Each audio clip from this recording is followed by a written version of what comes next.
আল্লাহ হাবিব মৃত্যু কামনা করার অনুমতি দিয়েছেন, সেটা হচ্ছে যদি বেঁচে থাকলে ঈমান চলে যাবে এমন পরিস্থিতির মুখোমুখি হওয়ার সম্ভাবনা থাকে, অথবা বেঁচে থাকলে আপনি ফিতনায় পড়ার সম্ভাবনা আছে, বেঁচে থাকলে ইজ্জত যাওয়ার সম্ভাবনা আছে। মুসলিম নারীকে অপহরণ করে নিয়েছে কাফের।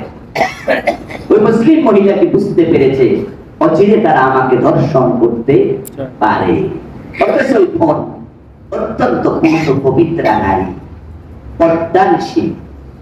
এই পরিস্থিতিতে ওই ভোট যদি মৃত্যু কামনা করে অনুমতি আছে, তবে কামনার দোয়াটা হবে একটু ভিন্ন। প্রিয় নবী সাল্লাল্লাহু আলাইহি ওয়াসাল্লাম সে দোয়া শিখিয়েছেন, আল্লাহ তুমি আমাকে তখনই নিও যখন আমার মৃত্যু আমার জন্য কল্যাণকর হয়। বেঁচে থাকলে আপনার কষ্ট হবে, যেমন আপনি নিজে ক্যান্সারে আক্রান্ত অথবা আরো মারাত্মক কিছু, আপনি উঠতে পারেন না, চলতে পারেন না, নিজের ওযু নিজে করতে পারেন না, এই জাতীয় অবস্থায় আপনি বলুন আল্লাহর হাবিবের শিখানো দোয়া, আল্লাহুম্মা ইন্নী আউযু বিকা মিন আন উরাদ্দা ইলা আরযালিল উমর। ইয়া আল্লাহ, বয়সের ভারে নুয়ে যাব এমন হালত থেকে আমাকে তুমি বাঁচিয়ে দাও।